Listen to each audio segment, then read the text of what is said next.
Winter આવે એટલે બધાના ઘરમાં સંભારો તો બને જ. કોબીનો બને, ગાજરનો બને, મિક્સ બને, મરચાંનો બને, કેપ્સિકમનો બને, રાઈટ.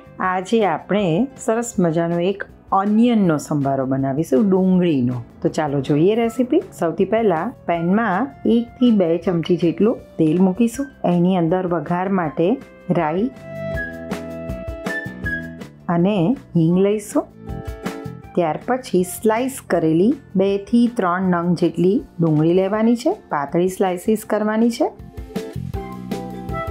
એને અડધી મિનિટ માટે સ્ટર કરી લઈએ.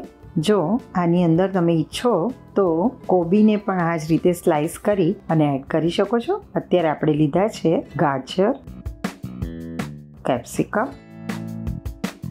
અને વઢવાણી લીલા મરચાંની સ્લીટ કરીને લીધી છે. સ્વાદ પ્રમાણે મીઠું, સહેજ હળદર, સહેજ લાલ મરચું, ધાણા જીરું પાવડર આ ઉમેરી અને સરસ રીતે એને મિક્સ કરી લઈએ. સિમ્પલ સંભારો છે.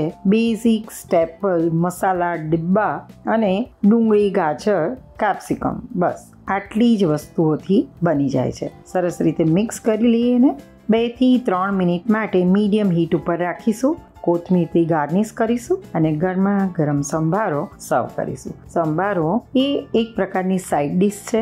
કુક્ડ સેલેડ પણ તમે એને કહી શકો છો. ઇવન તમે દાળ ભાત સાથે કે રોટલી સાથે ખાઈ શકો છો. અને ગાંઠિયા ફાફડા ખાતા હો ને ગરમા ગરમ, તો એની સાથે પણ પપૈયાના છીણનો સંભારો હોય છે ને, એ રીતે આ સર્વ કરી શકો છો. ચોક્કસ બનાવજો. Thank you.